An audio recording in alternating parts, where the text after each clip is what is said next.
Shalom, Assalamualaikum warahmatullahi wabarakatuh. Saat ini kita ada di Kota Padang, Sumatera Barat. Kebetulan ada acara Rakernas 15 Asosiasi Pemerintah Kota seluruh Indonesia. Dan sudah bersama saya Pak Pejabat Wali Kota Jayapura, Pak Frans PG, yang juga hadir sebagai peserta dari Kongres 15 APEKSI. Nah, kita beri kesempatan kali ini untuk ngobrol dengan Pak Frans mengenai Kota Jayapura. Shalom Pak Frans. Shalom, selamat siang. Selamat siang, luar biasa. Assalamualaikum warahmatullahi wabarakatuh. Waalaikumsalam. Pak Frans, bisa diceritakan sedikit bagaimana ceritanya Pak Frans mendapat amanah dan ditunjuk sebagai pejabat Wali Kota Jayapura. Sebelumnya Bapak adalah Sekretaris Kota Jayapura. Silakan Pak. Ya, terima kasih. Yang pertama, tentu patut mengucap syukur kepada Tuhan Yang Maha Kuasa, karena itu berkat dan ridho, kepercayaan, yang anugerah amanah yang diberikan oleh Tuhan kepada saya melalui negara. Tentu dengan tujuan dan maksud. Karena itu saya patut mengucap syukur kepada Tuhan dan juga terima kasih kepada negara yang memberi amanah untuk sementara waktu dalam masa transisi kepemimpinan kepala daerah di Kota Jayapura menjadi penjabat Wali Kota Jayapura. Paling tidak untuk antara 2022 sampai dengan 2024. Bahkan sampai pelantikan Wali Kota yang baru definitif. Tentu dengan mekanisme ada evaluasi setiap tahun. Setiap tahun ada evaluasi. Yang berikut, memang saya sudah 28 tahun di dunia birokrasi. Sebagai ASN ya Pak, di pemerintah Kota Jayapura. Sejak tahun 1994. Sampai dengan hari ini. Dan hari ini juga masih ASN. Iya, tetap masih ASN. Masih ASN. Namun diberi tugas dan tanggung jawab untuk menjalankan amanah memimpin kota selama tahun masa transisi. Masa transisi. Dan saya dalam kepemimpinan di pemerintah Kota Jayapura, oleh karena bukan orang yang baru. Betul. Tetapi membangun Kota Jayapura sejak pembentukannya. Itu tahun 1993, pembentukan Kota Madya Jayapura. Pisah dengan Kabupaten Jayapura dengan Undang-Undang Nomor 6 tahun 1993. 93. Jadi 94 saya sudah sudah jadi PNS. Sehingga bertumbuh berkembang bersama-sama dengan pemerintah Kota Jayapura. Jadi sudah hafal ya. Sudah hafal. Sudah tidak asing lagi tidak asing lagi, baik di pemerintahan dan juga wilayahnya Kota Jayapura dan juga masyarakatnya.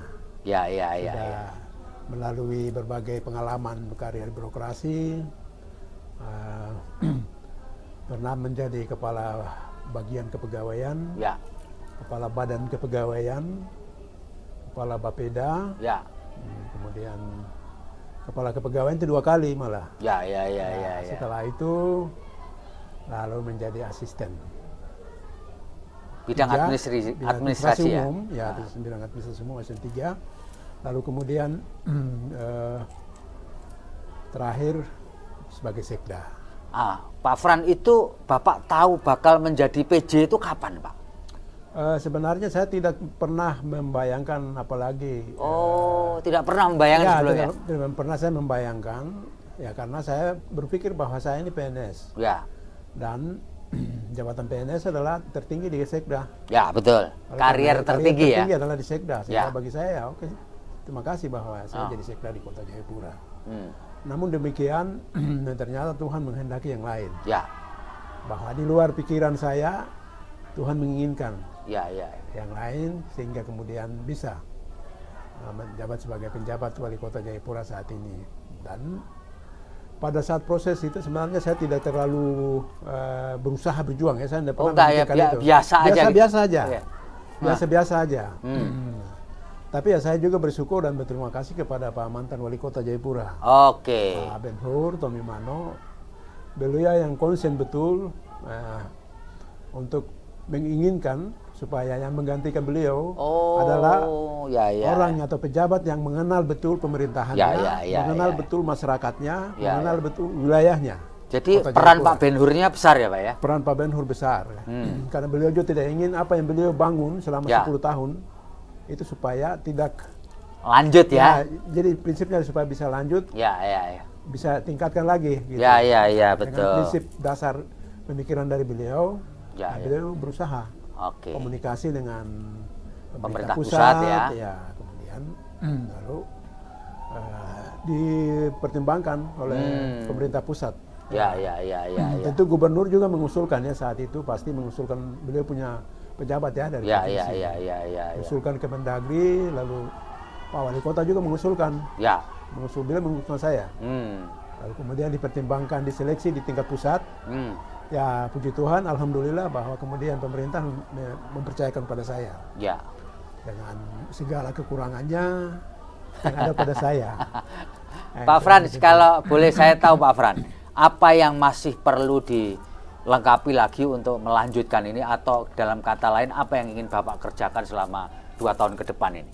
Ya, sejak saya dilantik sebagai penjabat Wali Kota Jayapura pada tanggal 27 Mei oleh Mendagri, saya punya komitmen yang pertama itu saya harus memperkuat soliditas. Soliditas di internal ya Pak ya? Internal pemerintahan kota, juga dengan eksternal. Langkah awal adalah dengan memperkuat hubungan posisi dengan Forkopimda. Forkopimda Forkopimda itu pertama. Lalu kemudian yang berikut adalah konsolidasi internal pemerintah Kota Jayapura antara pimpinan OPD dengan seluruh ASN, membangun kekuatan, kebersamaan, kesamaan yang selama ini sudah dijalin di pemerintah kota. Saya ingin terus bertahan. Karena itu saya melakukan konsolidasi internal pemerintah kota. Nah kemudian setelah itu saya juga sudah melakukan menggalang konsolidasi terhadap semua elemen masyarakat. Tokoh agama, kemudian tokoh masyarakat, paguyuban, kepala-kepala suku, saya sudah lakukan pertemuan. Jadi kepala suku, tokoh agama, tokoh masyarakat. Tokoh agama, jadi tokoh agama saya lakukan pertemuan sendiri. Kemudian tokoh masyarakat, kepala suku, ketua-ketua paguyuban sendiri saya lakukan. Lalu dunia usaha. Benar. Perhotelan dan dunia usaha juga saya lakukan. Nah karena Kota Jayapura adalah kota yang kota yang andalannya adalah sektor perdagangan dan jasa. Kami tidak punya tambang, sektornya perdagangan dan jasa, sehingga harus menggalang dunia usaha untuk terus ekonomi bisa tumbuh. Lalu kemudian yang berikut juga ada dengan dunia seniman. Saya juga ketemu dengan teman-teman dunia seniman ekonomi kreatif. Bagaimana untuk supaya mereka bisa hidup, mereka bisa bertumbuh. Lalu beberapa komponen internal di dalam, ada kepala sekolah, kepala puskesmas, dan lain-lain. Termasuk juga semua satker kementerian yang ada di Kota Jayapura, saya juga melakukan komunikasi. Karena biar bagaimanapun Kota Jayapura adalah ibu kota provinsi Papua. Lalu kemudian ada aset vital negara yang ada di Kota Jayapura. Karena itu saya juga sudah melakukan bersilaturahmi dengan Pangdam, sudah bersilaturahmi dengan Kapolda, sudah dengan Kajati, kemudian juga sudah dengan Ketua Pengadilan Negeri, Ketua Pengadilan Tinggi. Jadi dengan Forkopimda Provinsi saya sudah lengkap sudah. Ketemu beliau-beliau untuk meminta support, meminta arahan, dukungan supaya membangun Kota Jayapura sebagai ibu kota provinsi Papua, miniaturnya Indonesia. Itu ada di sana, sehingga itu yang pertama, 1-2 bulan itu saya full ke situ. Konsentrasi ke sana ya. Ke situ.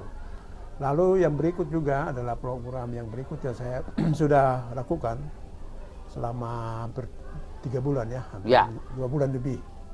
Itu dalam hubungannya dengan penyelamatan lingkungan. Lingkungan, jadi ada komunitas di bidang persampahan, lingkungan, saya juga menggalang. Bagaimana mewujudkan Kota Jayapura yang bersih, ramah dengan lingkungan. Terakhir yang kita juga menanam, saya sudah canangkan, sudah menanam 1 juta pohon dan bunga di Kota Jayapura. Gila ya Pak, 1 juta pohon dan bunga ya. Di Kota Jayapura. Bisa kalah nanti Kota Tomohon di Sulawesi Ya, Utara. itu kan cita-cita ya, Ya, cita-cita. ya, ya. Tetapi kita sudah mulai menanam, mau menata kota yang sudah ditata, kemudian ingin mau tata terus menerus dari waktu ke waktu. Pak Frans, untuk Kota Jayapura tadi Pak Frans bilang bahwa kita nggak punya tambang tapi kita mengandalkan jasa ya. Dan tentu ada industri-industri kecil atau usaha ekonomi kreatif. Kalau menurut Pak Frans yang menonjol ekonomi kreatif dan UKM di Kota Jayapura ini apa, Pak? Yang pertama ya ekonomi kreatif ya, itu menggalang mama-mama. Oh, mama-mama ya. Mama-mama. Ada yang membuat noken. Oh, noken ada yang ya. membuat noken ya. Ya, ya. Kemudian souvenir-souvenir lokal. Oh, souvenir lokal. Dari bahan-bahan dari laut. Jadi ada usaha. Lalu ada batik. Oh, batik ya. Ya, batik khas. Ya. Lalu kalau kuliner tentu ikan asar ya, ikan asar itu. Tuna nggak ada tuna? Ikan tuna yang diasar. Rahang tuna itu ya. Ikan tuna yang diasar. Artinya di ini ya, bukan bakar tapi diasar. Asap. Api asap. Oke. Ya, itu sebenarnya juga komoditas unggulan ya. Bisa ya. ke depan itu saya akan berusaha untuk kembangkan itu. Dikemasnya, mungkin juga cara bakarnya sehingga dia bisa bertahan berapa lama ya, awet lama gitu ya, bisa dikirim kemana-mana gitu ya. Itu. Ya. Itu karena potensinya ada. Ada potensinya ya untuk itu ya. Lalu tadi noken, ada minuman ya, kulineri ya. Kalau wisata yang menonjol di Jayapura yang bisa kita jual untuk kembangan apa ini? Untuk wisata, sebenarnya wisata ini ya pantai ya, wisata pantai bahari. Ya, bahari ya. Wisata bahari. Kita punya beberapa pantai yang cukup indah. Ada pantai Besji, pantai Hamadi. Sekarang pengembangannya pantai Holtekam. Ya. Hanya pengelolanya yang masih oleh masyarakat adat. Oh, lebih dikelola oleh masyarakat adat ya. Kita, fasilitas infrastruktur atau homestay-nya disiapkan pemerintah, kerjasama, lalu pengelolaannya oleh masyarakat. Ya, itu ya. Dan itu yang terus nanti kita benahi lagi supaya kita selain mereka bisa mampu mengelola, tetapi juga bisa mandiri. Gitu. Ya. Tidak asal mengelola, tetapi betul mandiri, bisa mendatangkan untuk peningkatan ekonomi. Ya. Gitu, ya. Pak Frans, kapan? Kalau nggak salah bulan Oktober ke depan ini Kabupaten Jayapura punya gawe untuk Kongres Aliansi Masyarakat Adat Nusantara ya. Nah, kabupaten itu kan sangat dekat dengan kota juga kan, itu kan dulu menyatu deh. Kira-kira apa yang bisa dikolaborasikan Pak Frans terkait dengan acara yang luar, ya menurut saya gede lah di bulan Oktober setelah PON ya. Siap. Gimana itu Pak? Ya. Tentu sudah ada komunikasi antara Bupati Jayapura dengan Wali Kota Jayapura, pemerintah, panitia, panitia nasional dan juga panitia lokal. Ya. Dan Kota Jayapura akan mendapatkan kesempatan dua desa ya menjadi tuan rumah. Oke. Untuk sarasehannya. Oh, jadi gitu. Di Kota Jayapura ada 2 desa yang ketempatan ya? Ya, ketempatan untuk penyelenggara sarasehan. Ya, sarasehan. Ya, sarasehan itu di Kampung Kayu Pulau, Tahimas Roma, dan juga Kampung Enggros. Ada 2. Dan saya sudah bentuk panitia. Diketuai oleh Pak Asisten 1. Panitia sedang bekerja mempersiapkan, terus komunikasi dengan panitia besar. Kabupaten Jayapura. Dan kita akan, Kota Jayapura siap untuk menjamu. Ya, itu wujud sarasehannya gimana Pak Frans? Apakah ini menggunakan gedung yang ada di ini atau memang menggunakan sarana-sarana yang lain? Itu sarana yang ada di kampung, di desa. Ya, jadi nanti pesertanya datang ke desa. Oh, ke desa, bukan di hotel atau hotel, bukan. Tidak ya? Mereka ada kegiatannya di desa. Ya. Bahkan nginap juga di desa. Di desa itu ya? Ya, konsepnya kan nginapnya di desa, tinggal di desa, kegiatannya di desa. Ya, jadi nanti desa yang menyiapkan makanannya. Ya, kerjasama dengan panitia. Minumannya, akomodasinya lah ya. Tentu pasti support dari panitia. Ya. Sehingga duitnya muter di situ kan? Harapannya itu. Harapannya supaya mengungkit ekonomi juga ya. Itu. Hanya saya juga belum tahu persis apa konsep panitia besar. Mudah-mudahan ini kan kita masih punya waktu ya. Ya, masih punya waktu. Sampai Oktober masih punya waktu.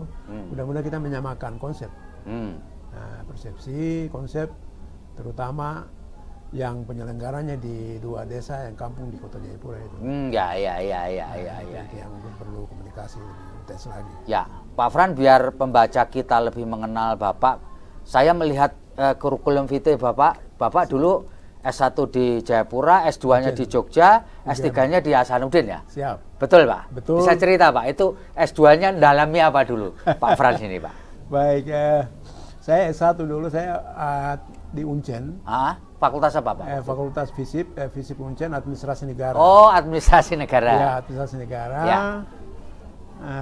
Selesai tahun 91. 91, ya.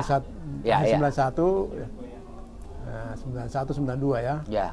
Lalu kemudian 2 tahun, 92, 93 sempat jadi dosen tenaga pengajar. Di Uncen? Oh, jadi Bapak sempat jadi dosen? Ya, di rekrut ya. Ya. Nah, tetapi pada saat yang bersamaan saya iseng-iseng aja ikut tes, bukan iseng tapi teman-teman ajak saya ikut tes Pemda. Ya. Masuk. 93. Ya. Lalu kemudian diajak teman ikut. Ya, puji Tuhan, alhamdulillah saya lulus di Pemda. Ya. Juga lulus. Nah, akhirnya yang keluar SK duluan yang saya ambil. Oke. Pemda yang SK-nya keluar duluan ya. Jadi udah akhirnya tinggal lingkan kampus lalu kemudian ke Pemda. Itu S1. Setelah itu S2-nya tahun 2000-2002. Bapak ngambil apa waktu? Di UGM Administrasi Publik. Oh, Administrasi Publik. Ya, masih satu bidang. Bidang yang sama. Ya. S2 di Administrasi Publik. Waktu S3 untuk di S3 di Unhas. Ngambil apa Pak? Itu juga ambil Administrasi Publik juga. Oh, jadi segaris ya? Ya, segaris. Mulai linear. dari S1 sampai S2, S3 segaris ya? Linear ya. Linear S3. Iya. Publik. Ya. Dalami tentang kebijakan publik. Ya. Manajemen publik. So sebenarnya jiwa Bapak ini dosen juga sebenarnya ya. Kan melanjutkan begitu kan artinya setelah nanti Purma bisa ngajar juga, doktor. Siap. Jadi setelah selesai S3 di tahun 2015, ya. Itu saya sempat ngajar di S2 MKP Uncen. Teman-teman dari dosen yang di Uncen kan teman-teman dulu sama-sama. Ya. Mereka mengajak saya untuk mengajar. Sempat ngajar 2 semester di S2 MKP, Magister Kebijakan Publik. Waktu itu disertasi Bapak soal apa? Disertasi saya tentang otonomi khusus. Oh, Otsus ya Pak ya? Papua. Luar biasa berarti Bapak hafal betul soal Otsus ya? Iya, betul. Ya. Saya hanya jadi nulis buku. Oh buku? Ya, jadi saya sudah nulis. Pak, kalau boleh cerita sedikit Ya. Pak. Jadi soal Otsus itu. Buku itu juga cetak di Palmera juga. Oke. Di Kompas. Ya. Jadi, Pak, bisa diceritakan sedikit saja kesimpulan dari disertasi Bapak dan buku Bapak soal Otsus, terutama mengenai sarannya apa Pak? Ya kalau ini kan bicara tentang waktu saya tulis itu tentang kejadian ataupun apa yang di bidang tentang formulasi kebijakan publik, kebijakan otonomi khusus Papua di tahun 2000-2001. Ya. Jadi saya melihat bagaimana hubungan komunikasi, hubungan interaksi antar para aktor. Ya. Aktor formal pemerintah dan juga dengan jajarannya dan juga aktor informal yang masyarakat adat, tokoh-tokoh Papua. Ya. Dan kesimpulan saya bahwa pada saat itu tokoh-tokoh masyarakat kita, tokoh-tokoh Papua ini kan menghendaki sebenarnya kan bukan Otsus, menghendaki ya pisah. Disintegrasi lah gitu.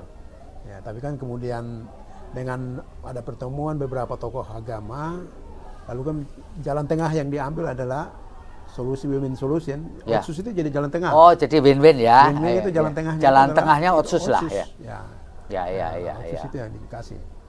Sehingga kemudian disusun kebijakan Otsus Undang-Undang Nomor 21. Nah, kemudian setelah itu berjalan tentu tidak mulus ya perjalanannya. Ya, betul. Tidak mulus perjalanannya karena memang sejak awal itu ada yang tetap menolak sampai hari ini. Ya. Pak sudah tahu ya mikir itu. Tetapi biar bagaimanapun oleh karena jalan tengah dan kita ada dalam negara kesatuan Republik Indonesia, saya pikir bahwa itu adalah jalan terbaik. Jalan terbaik ya. Jalan terbaik yang harus diterima oleh orang rakyat Papua.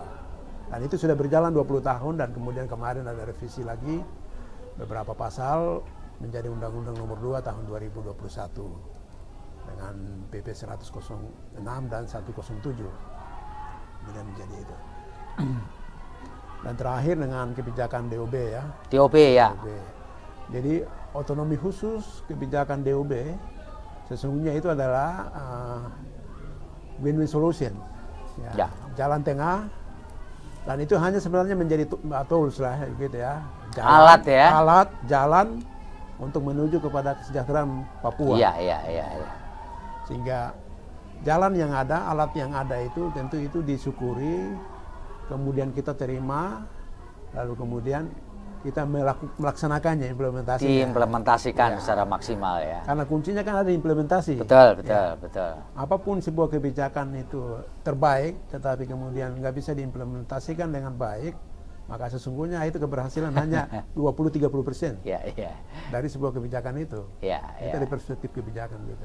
Dan intinya adalah itu. Pemerintah Kota Jayapura merupakan bagian dari implementasi Otsus juga ya. Bagian dari implementasi Otsus untuk pemerintah Kota Jayapura karena ada di Papua, dan sekarang kuncinya ada di kami kepala daerah. Ya betul. Ya, ada di kepala daerah bagaimana mengimplementasikan amanat Otsus itu di daerah masing-masing. Ya. Baik di bidang pendidikan, terutama di bidang pendidikan, di bidang kesehatan, ekonomi, infrastruktur, 4 bidang prioritas pembangunan dari kebijakan Otsus Papua. Itu aja. Ya, supaya pelan-pelan keinginan untuk disintegrasi itu bisa dikurangi gitu ya. Dikurangi, bahkan harus tidak ada lagi. Pada titik tertentu sudah ada lagi. Ya, kita satu negara, satu kesatuan gitu. Kita membangun dalam negara Republik Indonesia ya. Karena kalau enggak, ya kita nggak akan maju-maju gitu. Nggak akan maju-maju. Betul. Harus kita rekonsiliasi, lalu kemudian membangun sebuah energi positif. Energi positif untuk melihat segala sesuatu, kebijakan negara, kebijakan nasional sebagai alat untuk memajukan Papua, alat untuk mensejahterakan rakyat Papua. Gitu. Kalau kita lihat dari perspektif itu, saya pikir bahwa semua konflik, permasalahan itu bisa diminimalisir, bahkan bisa ditekan. Yang penting intinya adalah bahwa pemerintah harus konsisten dalam menjalankan amanat Otsus, dalam kebijakan-kebijakan tataran implementasinya, sampai kepada kebijakan keamanan. Harus pendekatannya lebih manusiawi, lebih humanisme gitu ya, humanistis ya. Humanistis, supaya ada kepercayaan dari rakyat, juga ada kebijakan itu juga bisa efektif dalam implementasi. Sehingga titik temunya di situ. Gitu ya. Baik. Pak Fran, ini kita sudah di penghujung ngobrol kita. Mungkin Pak Fran punya closing statement, Pak. Kata-kata penutup untuk pembaca kita, untuk warga Papua, terutama warga Kota Jayapura. Silakan Pak Frans. Masyarakatku Kota Jayapura, kita berada pada kota yang sangat heterogen, kota yang majemuk. Miniaturnya Indonesia ada di Kota Jayapura, beragam. Dari ekonomi, dari suku, dari agama, status sosial, status pendidikan. Kita semua dipersatukan di Kota Jayapura. Karena itu mari membangun kebersamaan, membangun harmonisasi hubungan, membangun toleransi antar umat beragama, sehingga Kota Jayapura menjadi kota yang penuh damai, kota yang penuh humanis, kota yang penuh dengan persatuan dan kesatuan untuk membangun menuju kepada Kota Jayapura yang semakin maju, mandiri, sejahtera dan modern. Dan dengan semangat moto Kota Jayapura, satu hati membangun kota untuk kemuliaan Tuhan. Masyarakat Jayapura tetap semangat. Wanyambe.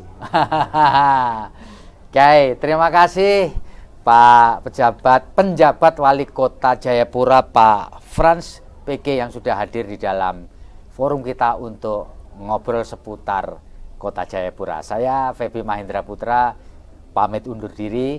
Kita bertemu dalam ngobrol bersama tokoh yang lain. Assalamualaikum warahmatullahi wabarakatuh.